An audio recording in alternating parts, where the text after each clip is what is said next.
ሬድዮ ኤረና ናጻ ድምፂ ኤርትራውያን ዕለታዊ ዜና ብኢራን ዝድገፍ ሕቱና የመን ኣብ ልዕሊ እስራኤል ጸቕጢ ንምግባር ዝዓለመ ተደጋጋሚ መጥቃዕቲ ኣብ ዘካይደሉ ዘሎ እዋን ንወደባዊት ከተማ ኢላት ናይ እስራኤል ናይ ድሮን መጥቃዕቲ ከም ዝገበረ ሓቢሩ። ብዘይካዚ ኣብ ቀይሕ ባሕሪ ንዝርከባ ንግዳዊ መራኸብ ዒላማ ብምግባር መጥቃዕቲ ሰብ ኣልቦ ነፈርቲ ከም ዘካየደ ገሊጹ። ወሃቢ ቃልቲ ወተሃደራዊ ጉጅለ ይሃያ ሳሪኣ ብሰሉስ ኣብ ዝሃቦ መግለጺ ኣብ ልዕሊ ኢላትን ኣብ ቀይሕ ባሕሪ ኣብ እትርከብ መርከብ MSC ድሕሪ ዝተገብረላ 3 ጻውዒት ምንጻጋ ሚሳይላት ከም ዝወንጨፈ ሓቢሩ። ኩባንያ መራኸብ MSC ሜዲተራንያን ብዝሃቦ ሓበሬታ መሰረት ሑቲ ካብ ወደብ ንጉስ ዓብደላ ስዑድ ዓረብ ናብ ካራቺ ፓኪስታን ትጓዓዝ ኣብ ዝነበረት MSC ዩናይትድ ዝተባሃለት መርከብ ብሰሉስ መጥቃዕቲ ከም ዝገበረን እንተኾነ ግን ሰራሕተኛታት እታ መርከብ ዝኾነ ሓደጋ ከም ዘይወረዶም ኣፍሊጡ። እቲ ኩባንያ መራኸብ ገምጋም የካየድ ከም ዘሎ ብምግላጽ ነቲ ብኣሜሪካ ዝምራሕ ብቀይሕ ባሕሪ ንዝጓዓዛ ንግዳዊ መራኸብ ካብ መጥቃዕቲ ዕጡቃት ሑቲ ንምክልኻል ዝዓለመ ሓድሽ ሓይሊ ዕማም ባሕሪ ጸብጻብ ከም ዘቕረበ ኣፍሊጡ። ስርሒታት ንግዲ ባሕሪ ዓባይ ብሪጣንያ UKMTO ትማል ሰሉስ ኣብ ዝሃቦ መግለጺ እቲ ፍጻሜ ካብ ወደብ ሑደይዳ የመን ኣስታት 111 ኪሎ ሜትር ርሒቑ ከም ዘጋጠመ ሓቢሩ። ብኻልእ ወገን ሰራዊት ኣሜሪካ ብሰሉስ ኣብ ዝሃቦ መግለጺ ሑቲ ኣብ ደቡብ ቀይሕ ባሕሪ ናብ ዝርከባ መራኸብ ዝተኮሶ 12 ድሮናት 3 ጸረ መራኸብ ባሊስቲክ ሚሳይላትን 2 ናይ መሬት ኣጥቃዕቲ ክሩዝ ሚሳይላትን ከም ዘውደቐ ገሊጹ። እዚ ብሰራዊት ኣሜሪካ ዝተገልጸ ኣብ ደቡባዊ ቀይሕ ባሕሪ ኣብ ውሽጢ 10 ሰዓታት ብሑቲ ዝተተኮሰ ኮይኑ ኣብ ልዕሊ መራኸብ ዝኾነ ጉድኣት ከም ዘይወረደ ተሓቢሩ። ወተሃደራዊ ዕጡቕ ጉጅለ ሑቲ ንፍልስጥኤም ንምድጋፍ ብኩባንያታት እስራኤል ዝውነና ወይ ዝመሓደራ መራኸብ ዒላማ ከም ዝገብር ብተደጋጋሚ ከፈራርሕ ጸኒሑ።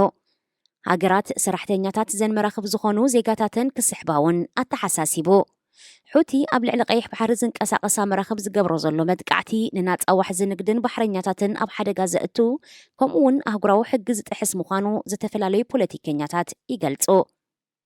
ብሰንኪ ኮቪድ-19 ካልኦት ቅልውላዋትን ኣብ ሓደጋ ዝጸንሐ ቁጠባ ዓለም ድሮ ዝቕባበ ዋጋ ኣብ ብዙሓት ሃገራት ኣጋጢሙ ምስ ምህላው ብሰንኪ መጥቃዕቲ ሑቲ ካብ ካናል ስዌዝ ተዘዋውራ መራኸብ ልክዕ ከምቲ ቅድሚ ካናል ስዌዝ ዝነበረ ንግዲ ንኬፕ ኦፍ ጉድ ሆብ ክዞራ ክግደዳ እየን። እዚ ነዊሕ ጉዕዞ ድማ ወጻኢታት ነዳዲ ክውስኽን ብቕዓት መራኸብ ክቕንስን ዋጋታት ካብ ወጻእ ዝኣትዉ ኣቑሑት ክውስኽ ከም ዝኽእል ዝተፈላለዩ ተንተንቲ ቁጠባ ይገልጹ። እዚ ድማ ካብ ኤስያ ዝመጽእ እኽልን ካብ ማእከላይ ምብራቕ ዝኣቱ ነዳድን ዘጠቓልል እዩ። ኣብ ዝሓለፈ ሰሙን ተደጋጋሚ መጥቃዕትታት ሑቲ ዘስግኦ ኩባንያ ነዳዲ PPPLC ናይ ብሪጣንያ ንኹሉ ብቀይሕ ባሕሪ ዝግበር ንግዲ ደው ከም ዘበሎ ድሕሪ ምግላጹን ኖርዌጃዊ ኩባንያ ጸዓት ኢኩነር ASA ድማ መራኸቡ ካብቲ ዞባ ከም ዘርሕቕ ድሕሪ ምግላጹን ዋጋ ነዳዲ ወሰኽ ከም ዘረኣየ ይዝከር።